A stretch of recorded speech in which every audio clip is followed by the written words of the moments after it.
নমস্কার বন্ধুরা, আপনারা সকলে কেমন আছেন? প্রিয়াঙ্কার কিচেনে আপনাদের সকলের আবারও অনেক অনেক স্বাগত। আজকে তৈরি করব বেগুন বড়ি দিয়ে পাবদা মাছের তেল ঝাল। মাছগুলোকে ভালো করে ধুয়ে পরিষ্কার করে রেখেছি আগে। এবার নুন হলুদ মাখিয়ে ম্যারিনেট করে নেব। সামান্য একটুখানি সর্ষের তেলও দিয়ে দেব। পাবদা মাছ ভাজার সময় ভীষণভাবে ফাটে, একটুখানি সর্ষের তেল মাখিয়ে রাখলে তাহলে আর ফাটার ভয়টা থাকবে না। 10 মিনিট মতো ম্যারিনেট করে এবার রেখে দেব। 10 মিনিট হয়ে গেছে, চলুন এবার মাছগুলোকে ভেজে তুলে নিই। পাবদা মাছের তেল ঝাল ভীষণই সাধারণ রান্না, কিন্তু খেতে অসাধারণ হয়। ভালো করে সর্ষের তেল গরম করে নিয়েছি কড়াইয়ের মধ্যে। এবার মাছগুলোকে হালকা করে ভেজে তুলে নিতে হবে। পাবদা মাছ ভীষণই সফট, ভেঙে যাওয়ার ভয় থাকে, একটু সাবধানেই উল্টে পাল্টে নিতে হবে। হালকা করে ভেজে নেব, খুব কড়া করে ভাজার প্রয়োজন নেই। পাবদা মাছ খুব কড়া করে ভাজলে তার টেস্ট একেবারে নষ্ট হয়ে যায়। এইভাবে একে একে সব মাছগুলোকে ভেজে তুলে নেব। মাছগুলো সব ভাজা হয়ে গেছে। এখানে আমি বেগুন, টমেটো, কাঁচা লঙ্কা ও বড়িটাকে আগেই ভেজে রেখেছি। সামান্য একটুখানি হলুদের গুঁড়ো, নুন ও লঙ্কার গুঁড়ো দিয়ে একটা ঘোল তৈরি করে রাখছি। খুব অতিরিক্ত মশলা এখানে ব্যবহার হবে না। বেগুনগুলোকে একটু লাল লাল করে ভেজে তুলে নেব। বেগুনগুলো ভাজা হয়ে গেছে।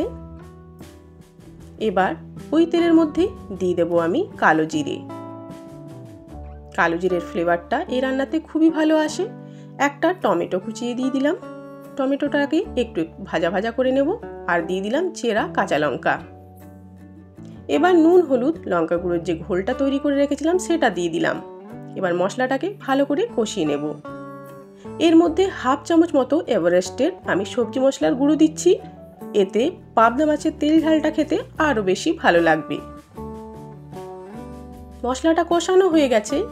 ভাজা বেগুনগুলো দিয়ে দিলাম এর মধ্যে। 2-3 মিনিট মশলার সঙ্গে বেগুনটাকে ভেজে নেব। এবার পরিমাণ মতো এর মধ্যে জল দিয়ে দিচ্ছি। পাবদা মাছের তেল ঝাল একটু পাতলা, হালকা ঝোল হবে, খেতে কিন্তু খুবই ভালো হবে। ভেজে রাখা মাছগুলোকেও দিয়ে দিলাম। এবার হালকা করে একটুকু ঝোলের মধ্যে ডুবিয়ে দিতে হবে। এইভাবে ভেজে রাখা বড়িগুলো দিয়ে দিলাম। এবার মিনিট 5 ঢাকা দিয়ে দেব। 5 মিনিট মতো হয়ে গেছে। ঝোলটা খুব ভালো মতো ফুটে উঠেছে। চলুন তাহলে এবার পরিবেশন করে দিই। নামানোর আগে এর মধ্যে দিয়ে দিলাম ফ্রেশ ধনেপাতা কুচি ও চেরা কাঁচা লঙ্কা। খুবই হালকা পাতলা পাবদা মাছের এই তেল ঝাল খেতে কিন্তু অসাধারণ হয়। মুখের স্বাদ ফেরাতে এভাবে তৈরি করুন।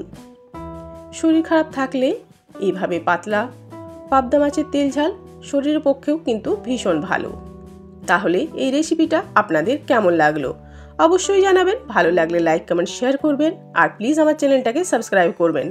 আবার দেখা হবে আপনাদের সঙ্গে অন্য কোনো রান্নায়। ততক্ষণের জন্য অনেক অনেক ধন্যবাদ। ভালো থাকুন, সুস্থ থাকুন।